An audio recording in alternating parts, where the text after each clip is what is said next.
술 마시는 것 자체가 죄는 아닙니다. 그렇지만 죄는 어디에 숨어 있냐면 여기에 숨어 있어요.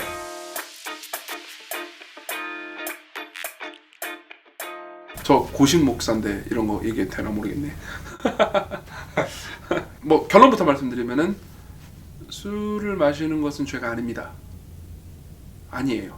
그러면 이제 오 신난다 이런 생각이 들 수 있죠. 오늘부터 달린다. 심도 있게 들어가 볼게요. 이건 간단한 문제는 아니에요. 물론 술 마시는 게 죄냐 아니냐 이 문제에 있어서 가장 단답형으로 말하면은 죄가 아니에요. 성경에 보면은 예수님께서 먹기를 탐하고 포도주를 즐기는 분이라고 말하고 있단 말이에요. 그렇죠?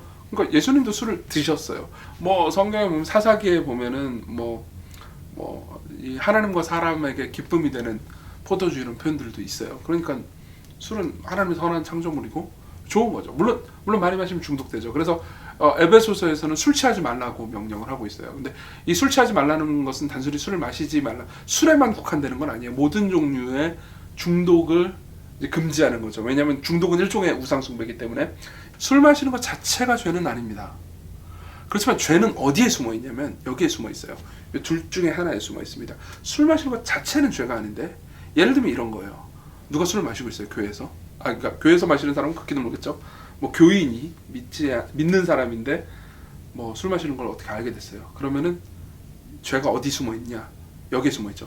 너 미쳤냐? 왜 술 마시고 너 하나님께 저주받는다. 이게 죄악된 마음이에요. 또 어디 숨어 있느냐? 죄는 술 마시는 게 죄가 아니네? 그러면 마음껏 마셔야지. 신난다. 그러면서 막 교회 모임 끝나고 맨날 마시는 거예요. 그러면서 누가 뭐라 그러면은 술 마시는 게 죄가 아닌데 왜 너는 나를 정죄해? 하면서 지나치게 뭐라고 해야 될까요? 방종하는 것 있잖아요. 여기에 둘 다가 이 두 가지 모습 전부 다의 죄가 숨어 있어요. 이게 재밌는 것. 하나는 좀 어려운 용어로 율법주의적인 거고요. 또 하나는 좀 율법 폐기주의적이죠. 이 둘 다의 죄가 숨어 있습니다. 술 마시는 것 자체가 죄라고 말하기는 어려워요. 그리고 재미있게도 이 둘 다에 결국은 뭐가 숨어 있냐면 분노가 숨어 있어요. 분노가 숨어 있어요. 또 술을 마시고 있는데 쉽게 정죄한다. 거기에 분노가 있죠. 그죠? 어떤 분노가 있을까요? 나는 못 마시는데 왜 너는 마시는 거야? 그렇죠? 그리고 술을 마음껏 마시는 것 있잖아요. 거기에도 잘 살펴보면 분노가 있어요. 그죠? 이렇게 술 마시는 것 자체가 죄가 아닌데 왜 그동안 교회 너희들은 나로 하여금 술을 못 마시게 나를 이렇게 고통스럽게 만들었냐?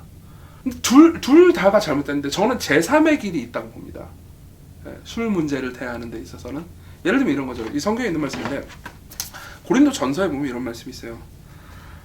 8장 그러므로 만일 음식이 내 형제를 실족하게 한다면 나는 영원히 고기를 먹지 아니하며 내 형제를 실족하지 않게 하리라. 여기에 답이 있다고 봅니다. 여기 이 경우에는 이제 고기죠. 술이 아니에요. 왜 그런지 얘기해 드릴게요. 그러니까 이때 당시에 고기는 정육점은 항상 신전 옆에 있었거든요. 그래서 모든 종류의 고기는 신에게 제사를 드리고 남은 거거나 혹은 뭐 여러 가지 이방 종교와 연관된 방식으로 고기가 도축이 되고 먹었어요. 그러니까는 이럴 수 있는 거예요. 그러니까 어떤 믿음이 연약한 사람 입장에서는 내가 고기를 먹는다. 바울이 고기를 먹는단 말이에요. 그러면은 저 사람 삼일체 하나님만 섬긴다고 하더니 제우스도 같이 섬기라? 이런 식으로 오해를 할 여지가 있잖아요. 먹어도 되는데 나는 사람들을 사랑하기 때문에 기꺼이 안 먹기로 선택하겠다는 거죠. 난 마실 수 있어요. 마시는 게 죄가 아니에요. 근데 난 사람들을 사랑해요. 그렇기 때문에 안 마시는 거예요. 예를 들면 저는 술을 마시지 않습니다. 저는 죽을 때까지 술을 안 마실 거예요. 개인적인 성찬식 빼고요. 성찬식 빼고는 절대 술을 안 마실 거예요. 왜냐하면 생각해보세요. 제가 이 예배 때 그죠? 예배 끝나고 나서 소그룹 모임 하는데 이렇게 맥주 한 잔 놓고 한 잔 마시면서 얘들아 한 주 잘 지냈니? 오늘 설교는 어땠니? 은혜 많이 받아. 이상하잖아요. 그렇죠? 술 마시는 게 죄가 아니라고 하더라도 여러분들 마음 가운데 꺼리낌이 있지 않겠어요? 그죠? 제가 굳이 못하러 그렇게 해요. 그리고 아직도 많은 사람들은 술 마시는 게 죄라고 생각한단 말이에요. 그런 사람들한테 이야기해 주려면 여러 가지 이야기들을 해줘야 돼요. 그 전에 제가 막 마신다고 해보세요. 그러면 오해의 여지가 너무 많이 생깁니다. 그렇죠? 내가 그 사람들을 사랑한다면 마실 수 있는 거죠. 그죠? 제가 이제 회사 다닐 때 이야기를 좀 얘기를 해드리자면 되게 막 회식 자리에 되게 욕먹고 그랬어요. 근데 어떤 분 한 분이 나중에 한두 달 지나고 나서 저한테 오시더라고요. 그래가지고 자기가 옛날에 교회를 다녔었는데 지금 이제 교회 안 다니지 오래됐는데 신앙적 고민이 있다. 그래서 당신하고 상담을 하고 싶다 그러더라고요. 그래서 나중에 왜 나지? 왜 나는 말단상어인데, 그죠? 라고 생각했는데 그런 얘기를 하시더라고요.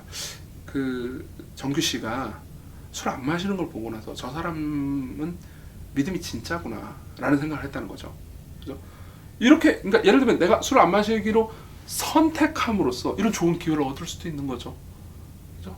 저는 이런 원리를 내세우고 싶습니다. 뭐냐면은 사랑으로 행하라는 거죠.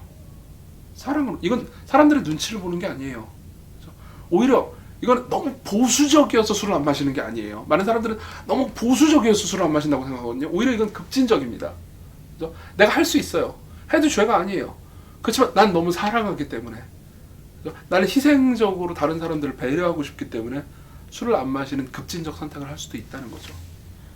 네. 이게 제 생각에는 옳은 답인 것 같아요. 지금 한국 사회와 문화 가운데서는. 분노가 없을 수도 있잖아요. 술을 마셔도 된다라는 말에 그쵸. 기쁨의 소식으로 네. 축배를 내자. 너무 마셔도 된다고 너무 좋다. 그렇죠. 그때 사람들을 배려할 필요가 있을 것 같아요. 예를 들면 나 이런 얘기 해도 되나 모르겠는데 이거 편집해야 되는 거 아닌가 모르겠는데, 예를 들면은 부부가 둘 다 크리스천이에요. 부부가 뭐 결혼 기념일이에요. 우리 둘이 너무 좋아요. 그죠? 그리고 지금까지 우리의 삶을 인도해 주신 하나님께 너무 감사해요. 그래가지고 포도주를, 와인을 따라가지고 짠 하면서 이제 그 하나님께서 주신 거니까 술도요. 선하다, 기쁘다 그러면서 마시면서 서로 즐겁게 이야기하면서 신앙적으로 될 수도 있을 것 같아요. 그죠? 다만 이런 건 있어요. 교회 모임에서, 그죠? 이거는 오해 소지가 너무 많죠. 그죠? 이 모든 것들을 지혜롭게 이해하면서 성숙한 모든 사람들이 다 그걸 성숙하게 대할 수는 없는 거예요. 그러면 사람들을 배려하는 게 좋지 않을까요? 나는 기뻐도, 나는 분노가 없어. 나는 분노가 없고 기뻐도 그게 다른 사람들한테 올무가 될 수 있잖아요. 죄는 단순히 행동에만 있는 게 아니고 행동 이면에 마음의 가장 깊은 곳에 있거든요. 그렇죠?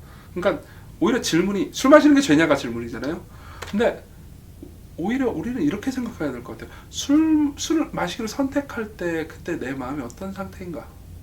그렇죠? 하나님께서 주신 것에 대한 감사, 그리고 여기에 매이거나 의지하지 않고, 그러니까 술 취하지 않고, 그러니까 주신 것에 대해서 감사하면서 절제하면서 즐길 수 있는 상태, 그 상태면 굳이 죄라고 말할 수 있을까 싶어요. 네.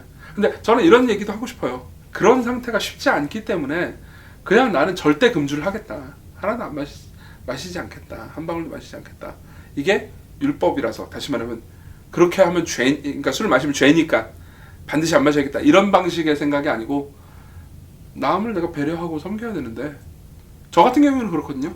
남을 내가 배려하고 섬겨야 되는데 술을 뭐 혼자라도 마시는 게 나한테는 별로 도움이 안 될 것 같고, 결국은 또 누군가 알게 되면 그것도 도움이 안 될 것 같다.